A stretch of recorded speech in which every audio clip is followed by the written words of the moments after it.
I don't know if it's so much treated equally or not, but there's just this level of feeling like you have to really prove yourself. Mhm. And I'm not saying that a dude going into a new shop is not going to feel like he also has to prove himself. But I think as a woman, like we all know, like we're more heavily scrutinized.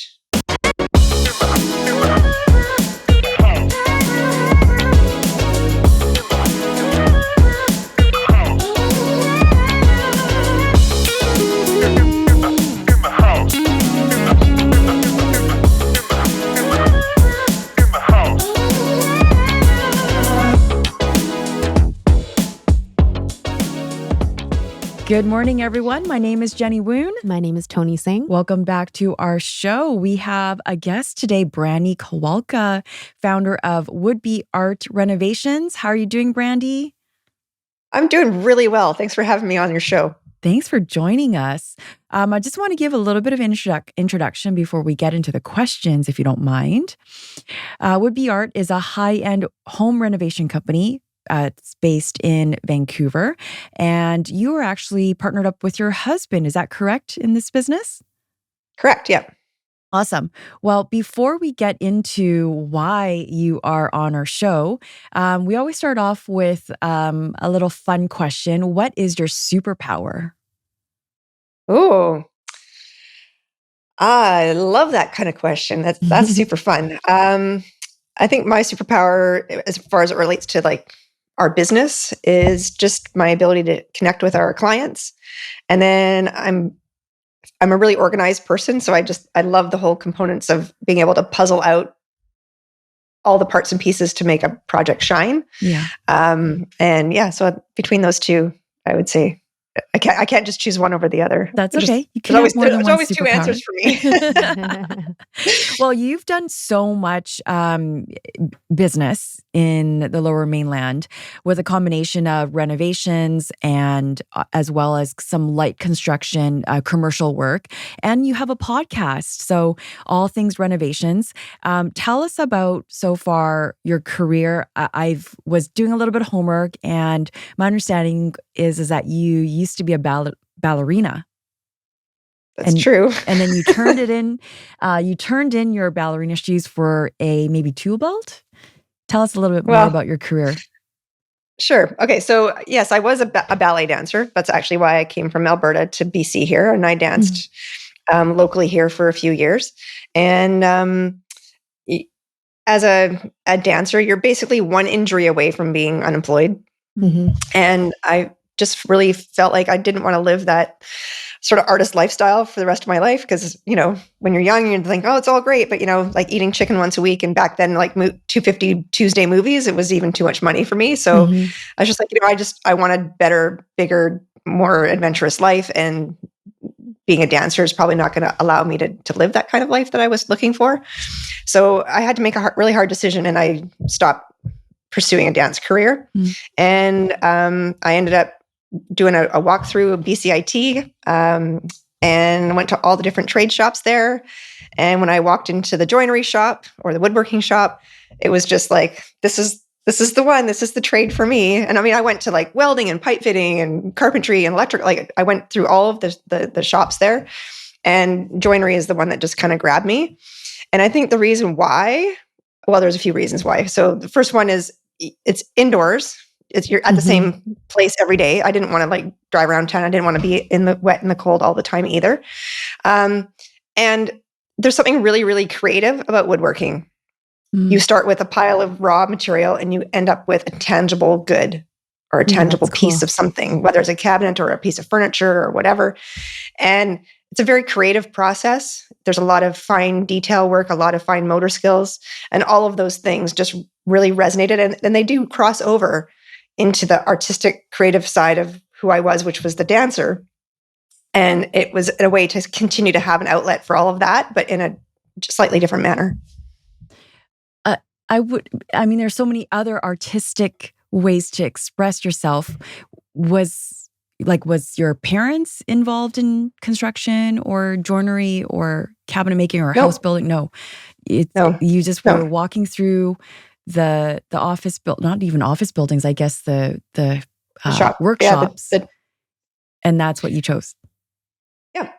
I mean, both are works of art, though. Your Yeah. ballet, and then, as you said, the wood pieces. Some of them are so spectacular. Mm-hmm. Yeah, no, that's really interesting history. Thanks for sharing that with us. Yeah, no problem. What is the size of your company right now? So the way our company is set up is I subtrade the majority of the work that we take on. So I don't have enough work to have a 24/7 electrician or a 24/7 plumber, for instance. So those types of trades we outsource, and they're all under my umbrella. Like they're all managed. Like those parts of scope are still managed by me, but like technically, I don't have a staff member on that I pay. So with Would Be Art Renovations, we have 3 full-time people. So myself, my husband, and my assistant, Camille. And between us 3, we kind of like manage all of the stuff. So my role is really at the I guess if you want to have like the org chart, like I'm kind of at the top, and I'm sort of sales, a little bit marketing. If I need to jump on the tools, I can to help finish something, or inevitably every kitchen we do, we have to like install a hood fan because that's part of the scope, doesn't fall under anybody else's stuff. So I'm kind of involved along the way, but a lot of what I do is the initial client consultations and doing a lot of the quoting and invoicing and all that kind of stuff, and then a lot of networking. And then Paul, my husband, he's like a wood magician. He's like so highly skilled. He does artisan craftsman level stuff, like master craftsman stuff. So part of his role is to come in when we have like weird things that need to be addressed that really need a really fine amount of detail. So things like we have a plaster wall from, say, an old heritage house that's coming into a new drywalled wall, and those things need to align like around a doorway, but they never do. So how are we going to trim it out? And blah, blah, blah, blah, blah. Anyway, so he's the guy that kind of comes in and massages all these like weird transitions that we couldn't navigate prior. Sometimes we can fur out the walls and make things all right, but sometimes you just can't. So we need to do something really funky, and we need to have someone who can do amazing, really challenging technical things where, we go to the shop and like there's this tapered amount of wood off the back of a piece of trim, and it's got to be put in a certain way. So that's like a lot of what he does. And then of course we all do a bunch of like sweeping up and like site debris removal and all kinds of things like that.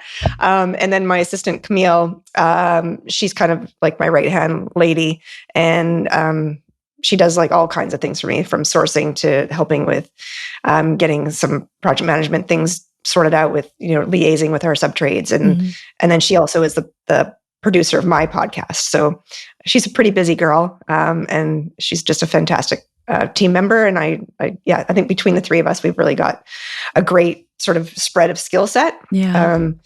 In the future, I'm looking to probably get 1 or 2 more project managers as we grow. And I'll just continue to do kind of what I do, which is more like the sales and networking and all of that kind of stuff. So that's the trajectory where we're going. That's awesome. Curious what kind of challenges, if any, you've experienced as a woman in the joinery industry, maybe even when you first started, and how did you overcome them? Good question. So definitely challenges around gender for sure in a male-dominated field, working in different shops. A lot of doubt being cast your way from especially some of the older men that were in the shops. And really, I just had enough like moxie and whatever to just waltz in like I own the place and like don't bother trying to like put baby in a corner kind of thing, right? Like, and at the end of the day, skill is the great equalizer. So I would walk in and I was early days green. I just sort of figured out how to operate tools and all that kind of stuff through this program I took at BCIT. But I'm a quick learner, and I ended up being a pretty good joiner, like overall. Like my skill set isn't as strong as my husband's, but I definitely hit it. So what I ended up doing is I would address people face on, like, hey, yeah, I'm here. Like, let my work speak for itself. Mm-hmm. And overall, I think that's how I sort of won over the majority of people who were a little bit skeptical in any given shop. And there's still lots of misogyny and all kinds of bullshit out there for sure. But part of it is just how you rise and how you choose to walk in the world, and just how do you approach things. Mm-hmm. Is that how you met your husband, Paul? Yeah, actually, we met at that original course that I took at BCIT. It was called entry-level trades training at that point. Now it's called foundations. Mm-hmm. So it's a 7-month-long course, and you learn how to do all of the you learn how to use all the different machinery, learn about joints, learn like all kinds of things. So it was a really good basic course that gives you all of the general knowledge that you need to be able to go off and then hone your skill. From there, I did do my full apprenticeship. So I did a 4-year apprenticeship. I was at 3 different shops over time, and I ended up getting my Red Seal ticket at the end of that time period, which I felt was very important for me as a woman to have that accreditation. And I find even now, like if I meet people and they're like, do you actually know what you're doing? I'm like, yeah, I've got my ticket. And they're like, oh, wow. Like all of a sudden you get this level of respect because you're certified in essence, right? I'm not just like a designer. Everyone always, are you just a designer? Like, no, I'm actually a ticketed, woodworker. So for me, it was really important. For my husband, he didn't go through the apprenticeship program, but his skill is off the charts. So that you don't have to, but I found for me, because I knew I was going to face a bunch of stuff as a woman in trade. So I felt like it was really important for me to go ahead and get that ticket. Mm-hmm. So when you were working throughout these different shops, I'm assuming BCIT has a very equal approach to female, male taking the program, because they're inviting all sorts of genders. But you did these apprenticeships and worked at 3 different shops. What were you encountered with? Like what kind of comments, what kind of feelings did you go through that are still kind of out there right now? Well, or is it more just like a feeling that you were not treated equally? I don't know if it's so much treated equally or not, but there's just this level of feeling like you have to really prove yourself. And I'm not saying that a dude going into a new shop is not going to feel like he also has to prove himself. But I think as a woman, we all know, like we're more heavily scrutinized, like whether it's like what we're wearing or whatever. And to be able to just roll into somewhere and go, yes, I know what I'm doing. Give me a task or whatever, and just let me prove it to you. And yeah, there's just like all kinds of like really offside jokes and, commentary around different things about your physicality or what your sexuality is and all those sorts of things. And you really just back then, because I was like a while back, I just put up with it. And I think now I would probably confront it more. Yeah. And when I say that, I mean, like if something was offside said to me, rather than trying to laugh it off or fit in or whatever, like I did in the past, I'd probably go, sorry, can you explain that to me again? Like, I didn't understand that. And like really make it like, hey, like this is kind of offside. So, I just don't get it. Can you explain the joke to me? Like, and just play kind of dumb a little bit to like highlight the fact that somebody has said something that's just really off color and totally offside. And don't get me wrong, like in a non-professional setting, like your humor can be whatever it is. And I'm fully non-judgmental about whatever that happens to be. But in a professional working environment, I think everybody needs to have a certain level of professionalism. And things that are really offside probably shouldn't be allowed. Yeah.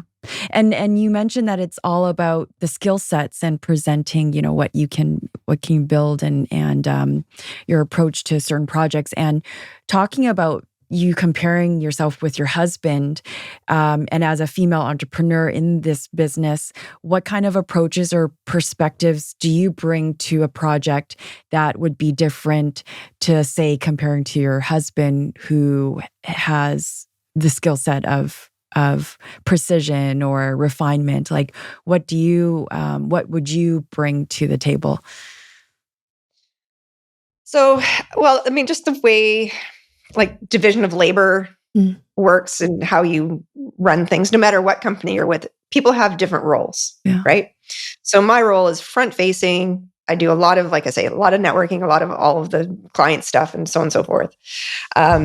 So I think that, really what I bring to our clients is that I have the technical background to know what I'm doing, Yeah. but I'm also a woman and we work with a lot of couples, like hetero couples.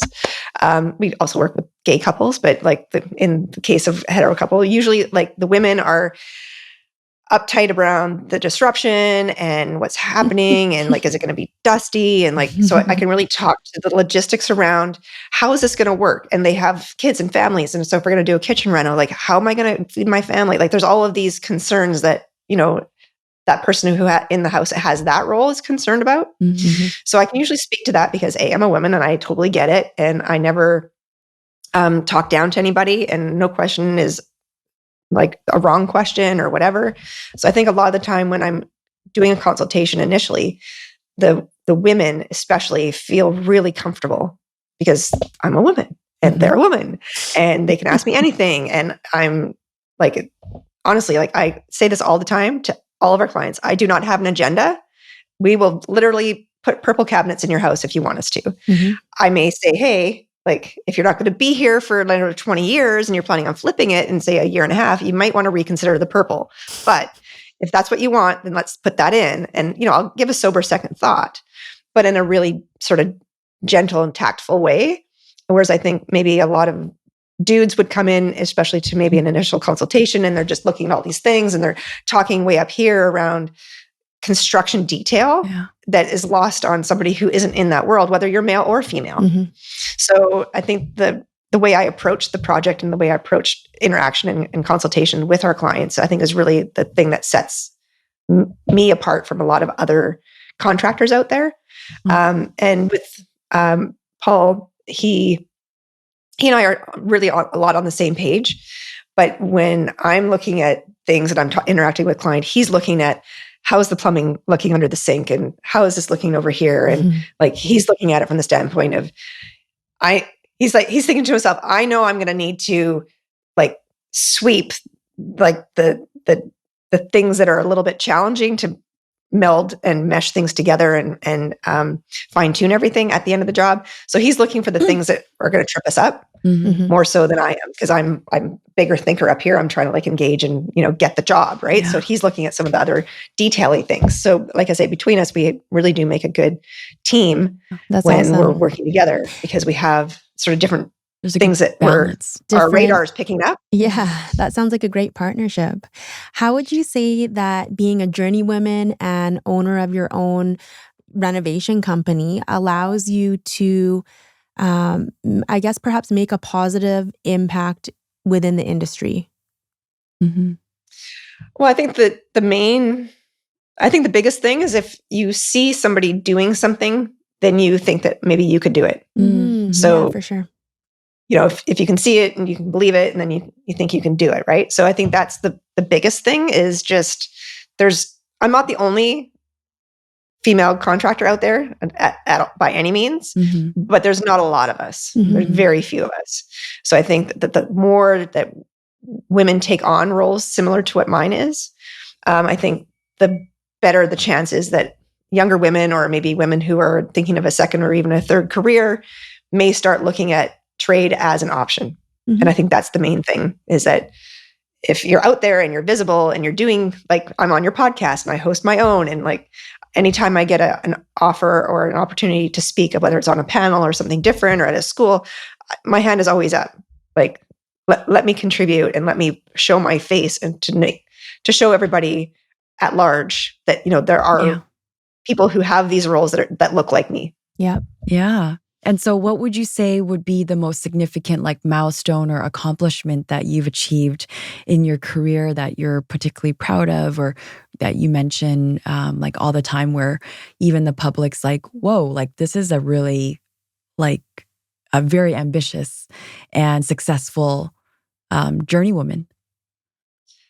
I think just having the longevity of the business that we've created Mm-hmm. is the thing I'm most proud of. Like, as everybody knows, like most businesses fail within 5 years.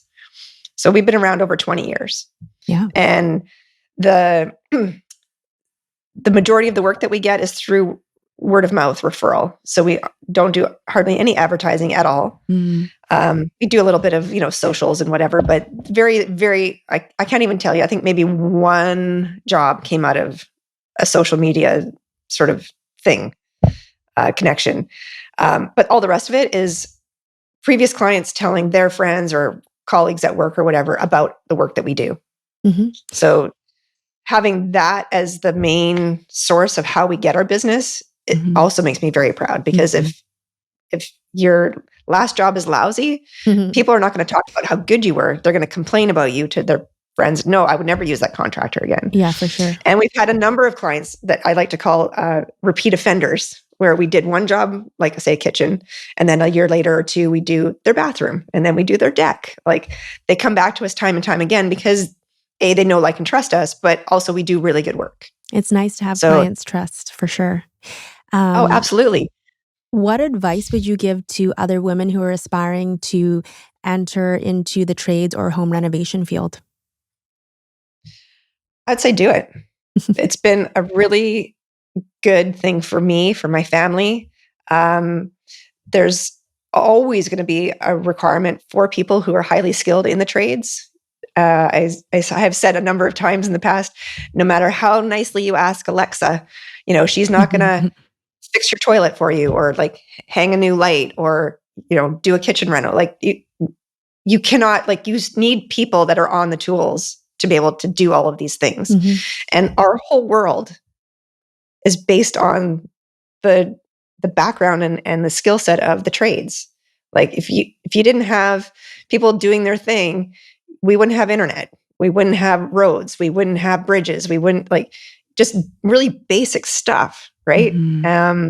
You wouldn't have the ability to go get a new dining room table and chairs because someone built that. Yeah. Mm-hmm. So, like, all of these things that we kind of just take for granted are actually built on the backs of people who are in the trades. Mm-hmm. Mm-hmm.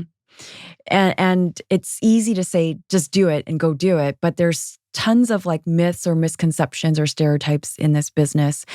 What do you hope to maybe debunk or challenge, or aim to challenge, so that women can actually feel comfortable entering or signing up for a program like yours that you took?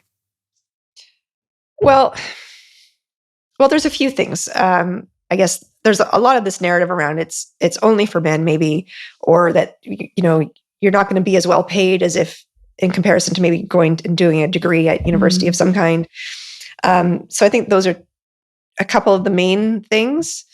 So as far as like the wages go, you earn while you learn as an Yeah. apprentice. And you're not going to come away after getting your ticket with a whole bunch of debt, as opposed to going to university and maybe walking away with $40,000, $50,000, $100,000 worth of debt, depending on what program or whatever that you did. Good So there's point. that. Yeah. And tradespeople actually make pretty good money. Yeah. And as you move along in your career, you make more and more money. And if you were to become an entrepreneur and you have your own company, then you're starting to leverage everybody else's skills and knowledge. And then you're going to make even more money, as long as you run your business properly, obviously.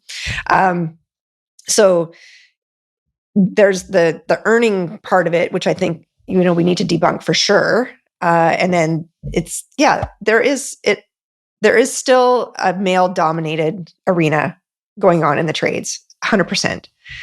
But more and more, the tide is starting to shift slightly. And there's been a lot more community building within women in trade. So there's BC Tradeswomen, there's BCC WIT. Mhm. So you're not necessarily feeling as alone as you used to be, because I was like the only woman in 2 different shops. So there is no camaraderie, there is no whatever there. And having a community where you can, like, hey, this thing happened to me today, someone said this, or my employer is doing this or that. Like, how would you approach it or whatever, like to be able to have a community where you can reach out and go, hey, I'm struggling with this today. Mhm. Or, hey, look what I did today. Yeah. Like, this is what I did today. And it's freaking amazing. And I challenged myself. I pushed myself out of my comfort zone. And this is what I did. And then you have all of these women that are championing you. Mhm. You're being celebrated, right? So I think the ability to have community as a woman in trade, even if you're the only person that is a woman or a female identifying on any job site or what have you, is intensely Mhm. valuable. So we're not siloed so much anymore. So I think those couple things, and ultimately, if you don't try, you're never going to know. Yeah, for sure. So as you know, Jenny and I are both in the industry, but on the sales and marketing side. We, with a lot of our clients, have seen costs of construction and renovations and things like that go up in labor and in materials. So our next question is, how far does $100,000 go nowadays in a renovation, and where should someone be spending that money to make the most impact, bang for your buck wise? Well, I mean, the bang for buck, as any realtor will tell you as well, kitchens and bathrooms Yeah. are what sell. And they are the most complex thing to tackle as far as a renovation is concerned.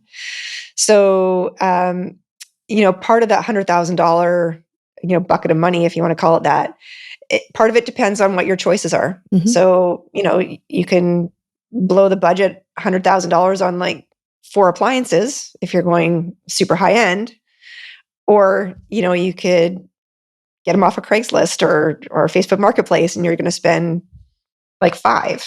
And then Mhm. you've got a bunch left. So part of it comes down to some decision making. Part of it comes down to the complexity of the job itself. Like, are we moving walls and doing all these different things? So part of it comes down to scope. But you can usually get a kitchen done reasonably, like good value for dollar kitchen is kind of what I would say. Like, Yeah. we're not doing super custom stuff. We're not doing a lot of crazy structural work and so on and so forth. You can usually get it all done for around 100. Countertops, backsplash, cabinetry, like new appliances, new lighting, like all this Everything. stuff, Yeah. and flooring and so forth, and painting and drywall and all that. Bathrooms, they're usually, well, ours anyway, they kind of run around a median of about 30,000 for a bathroom. Depending, like, if it's a little bit bigger, you're choosing like, $50 square foot tile, then obviously the cost is going to go up. Or you're choosing fixtures, faucets, and so forth that are like thousands of dollars instead of hundreds of dollars, then obviously the price is going to go up. So part of it comes down to what the brief is. And that's something that we talk about with our clients, or I do ahead of time. What is the brief? Like, is this stay until you carry me out in a box kind of house for you, or a condo? Are we flipping it? What are your future needs going to be? Where are your dollars coming from? Are they from investment? Are they from savings? Are they this, that? I generally talk about a lot of higher level stuff, not just what is this end result going to look like. And if someone's like, yeah, I've got this much money, this is what I want to spend. And my question to that is that an anchor, meaning like I can't spend a penny more? Or is it a guideline? Yeah. Because oftentimes people have a comfort level of what they think they want to spend. And then you get into it and you're like, oh, yeah, but I love that light. So I'm prepared to pay $300 more. So your budget is just kind of a guideline at that point. It's just kind of where you're comfortable spending. But some people really only have, say, that much money, not a penny more. So then it's like, okay, well, no, here's an exercise of priorities. What is a bigger priority for you? Having this beautiful light, or do you want a faucet that's maybe a little less money or whatever? So like, how can we, trade the dollars to make the project sing for you? Right. So we work with people on both sides of that. We've got a client right now that she not a penny more than this much money.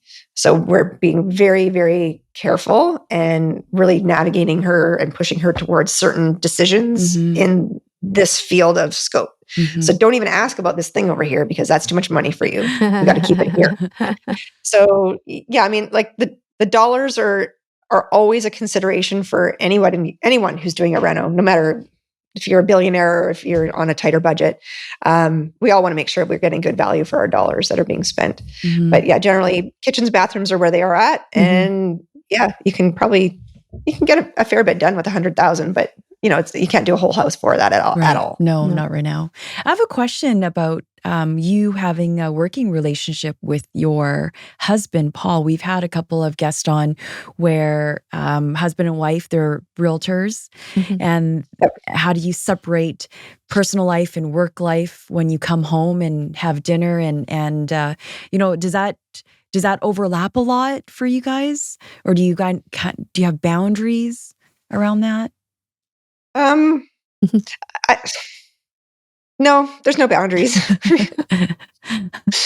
But the thing too is that we're not working side by side all day long, like in an office at desks, right? So oftentimes we're out and doing things in different realms. It's almost like we're going to different offices, if you will.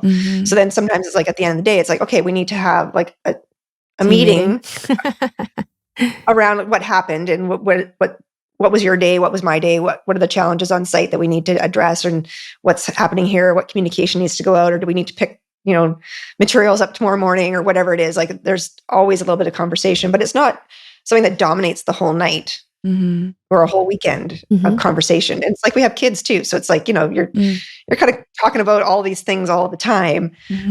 But the other component of, I think part of where your question is coming from is that yes, at some point you need to turn it off.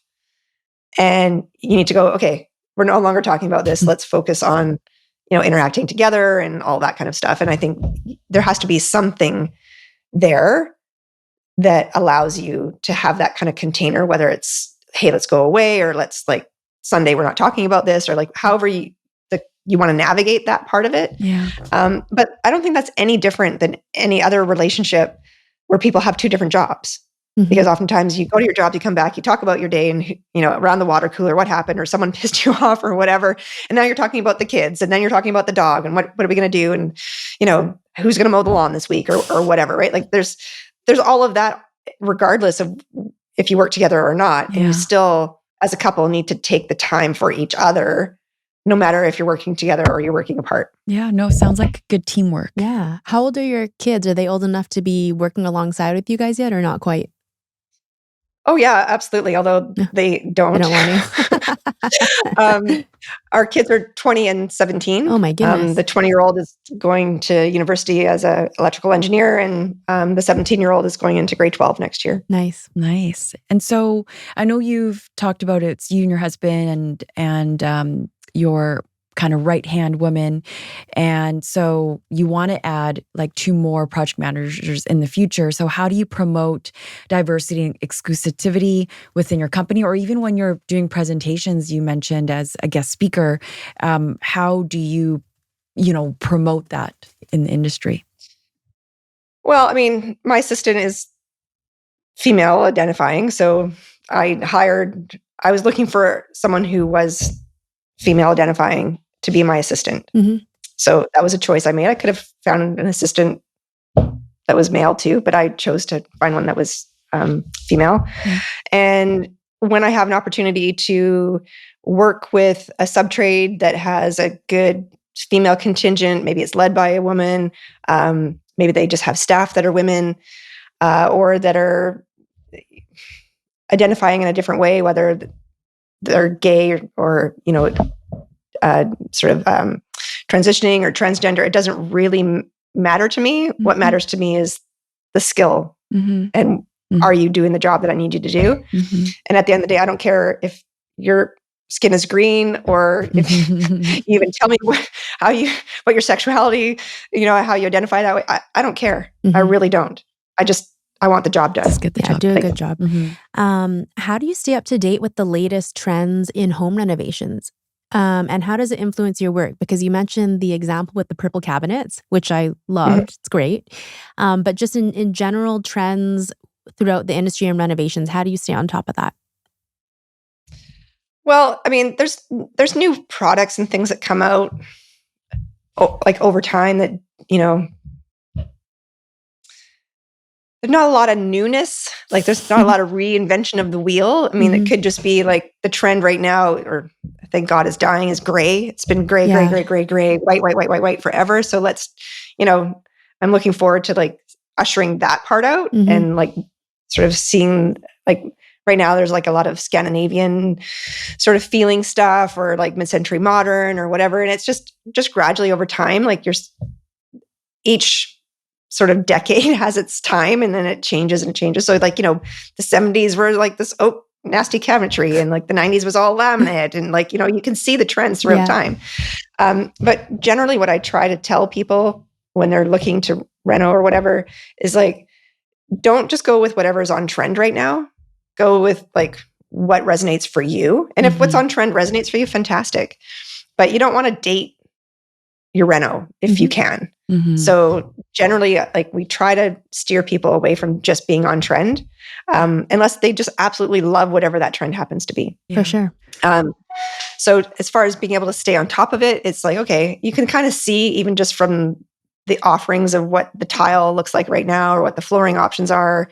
You can see that this is a trend that's coming up or whatever. And, like I like magazines. I'll watch the odd HGTV show, which is all totally contrived. People do not think that this is like the real world because it is not. But there's some good ideas or inspiration or whatever that comes from those places. And generally, like a lot of our clients too will do their own homework as per my request of them. I'll say, hey, like before I come and meet with you, find some inspiration photos online or in a magazine or whatever so that, you can say, oh, I'm looking for wood cabinetry. Well, wood cabinetry in my mind is going to be different than what wood cabinetry is in your mind. So like find an image of what that looks like for you. And then we know we're all talking about the same thing. Right. So would that be like one of like a piece of advice you would give to the homeowner considering like a renovation is during the discovery, maybe put together like a mood board or Pinterest board or something before you meet up with them? Yeah, absolutely.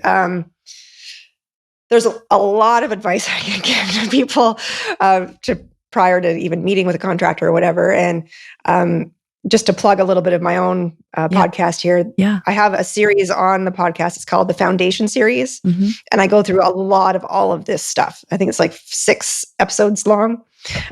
So things like, do your own homework. What is it you like? What do you not like about your own space? Get some inspirational photos of whether they're online or something else. Do a little bit of legwork on your own so you kind of get an idea of really what you want at the end of the day. Because I can't renovate your space if I don't have any indication from you about what you want to see as the end result.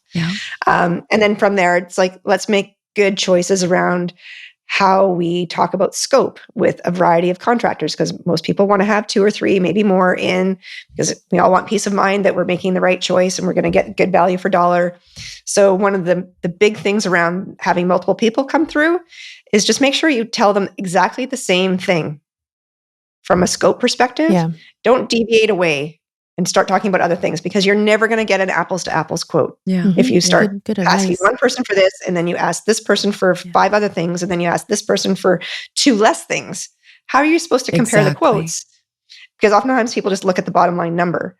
So the other part of assessing the quotes is how much detail is in there. If someone has given you a line item that they could tweet out, kitchen reno, $150,000 versus somebody who has a full scope of work, detailed, quantified, talks about what is not included, which is a really important thing, and what is included, then you're going to have a better indication as to how much communication and how much detail you're going to learn along the way about what your project is going to have involved. And you're going to be able to have a better idea of exactly how much that thing is going to cost. Absolutely. Because if you have one line item that can be tweeted out with no detail, you don't know, like, how many pot lights are we? And someone may say, oh yeah, electrical, we've got like pot lights included. Well, how many? Is there 2 or is there 12 or is there 22? There's a cost difference between 2 to 22. So quantifying things within a proposal or an estimate is a really important thing. And that's something that I stress a lot to people, is that I will give you a quote that has a lot of detail and quantification of different things. And when you're looking to compare our quote to somebody else's, or even if you've got I'm not even involved and you're like assessing 3 different quotes, like look for the one that has the most detail. Yeah, I would agree with that. That's important. You have something really exciting that you offer to women. It is your bursary. Is it a program or bursary offer? But we're going to let you explain a little bit more about what it is and what the Okay. process looks like if someone wanted to apply for it. Okay, so I fund a bursary at Okay. BCIT. And that bursary is for any woman who wants to take the foundation series or foundation program in carpentry or joinery. Mhm. So I don't actually adjudicate who gets It's done the through bursary. it's done through It's BCIT. done through BCIT. Mhm. I just fund it. Awesome. And as part of something that I felt really passionate about doing is being able to help women who want to get into the trades, who maybe just need a little bit of cash Yeah. to help Mhm. along the way. That's so nice. And I got a bursary when I did my initial course. I didn't even know that there was such a thing, but the coordinator for women in trade at BCIT said I should consider applying for this thing, and I got it. And it wasn't like a lot of money. I think it was like, I don't know, $250 or $300 or something back then. But like, think about it. Like my share of my rent with my roommates and stuff was $300. Mhm. So that Mhm. basically paid for 1 month of my rent, which when you go to school is helpful, Yes. right? Yeah. So I just thought, I want to be able to support women in trade better. I'm at the point in my career, in my life, where I do have a little bit of not extra money, but money that I am choosing to put towards something. And again, using my voice and being more front facing and out at large is also part of my own personal way of giving and being out and showing people that, women in trades is a good thing. So that's basically where that bursary initiative came from. Was I just really wanted to be able to support other women who are just considering starting out. And if it was just a matter of like another $500-600 or whatever that would make the difference, I'm happy to do that. Yeah, that's Incredible. awesome. That's fantastic. We are almost at the top of the hour here, and we always round off with 5 rapid fire questions. Do you mind if we just lay ask them you on me. 5? All Love it. right. Okay. What are the 3 words that best describe you? Oh, passionate, feisty, adventurous.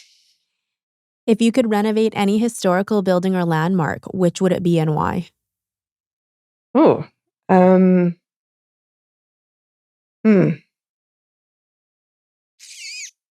think I would love to renovate Highcroft Manor. Ooh, I was there. Yeah, we were both Yeah, there. I the love it other day. there.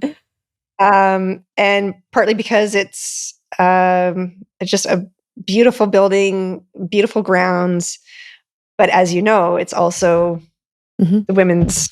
Oh God, what is it called again? They have, you mean the Women's League or something that exists there? Yeah, Yeah.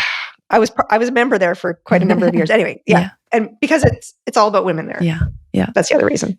Great choice. If you could choose one celebrity or artist to work alongside on a renovation project, who would it be and why? Ooh, Michelle Obama. Oh, Okay. cool. And I think that she's just super badass and she's got great taste. And I just love what we've seen in the media and how she's how Mhm. she presents and stuff. I just think she'd be a really interesting person to get to know and to work with. Yeah. And I just love how big her heart is. Yeah. And that resonates with I feel me. like it would be a collaborative experience with her. Yeah. What is your favorite tool or gadget that you can't live without on your job? Oh, well, when I was on the tools, Mhm. there was this little thing. We call it was like a pry bar. I call it the blue bar. I use it all the time. But now, my computer, my phone, can't live without those 2 things for what I do now. Yeah. But yeah, from a tool perspective, definitely. What is the blue, What did it blue do, bar. though? Yeah, what does it do?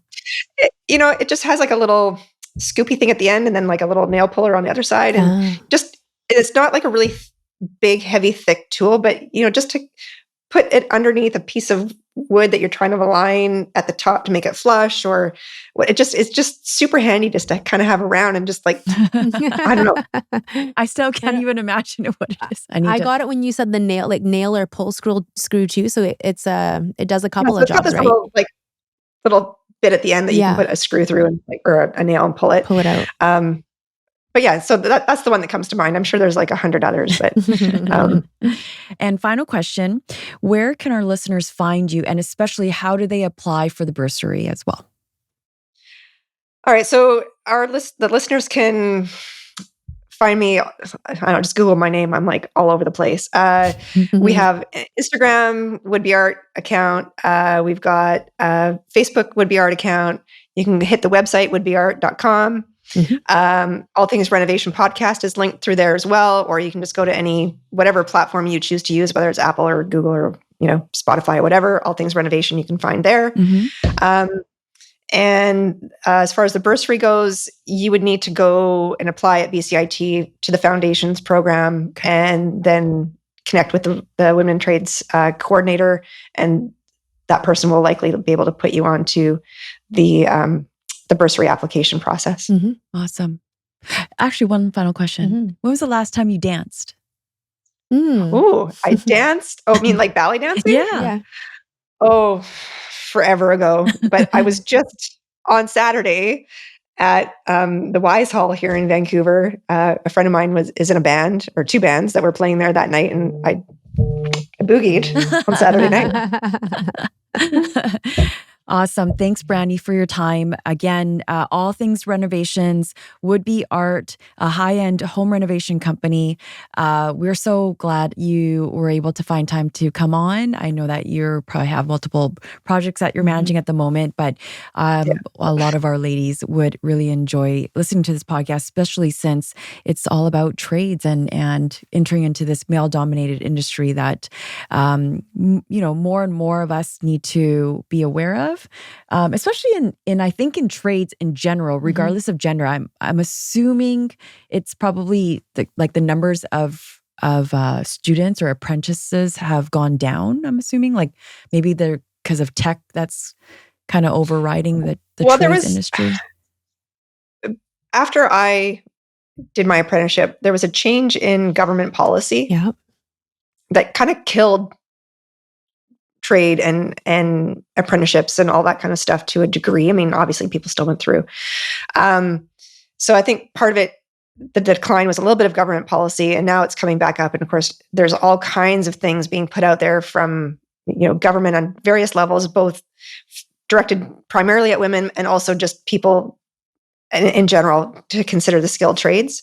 And I think more and more people are realizing that, it is a career path that can give you a really good lifestyle. You make a lot of money, and on and on and on. So I think some of that stigma around blue collar versus white collar is starting to diminish. And that overall, the nature of the world is always changing. So no matter what, there's going to be this ebb and flow. And I think that over time, more and more people are going to recognize that trade is actually a really good place to be. Thanks for clearing that up.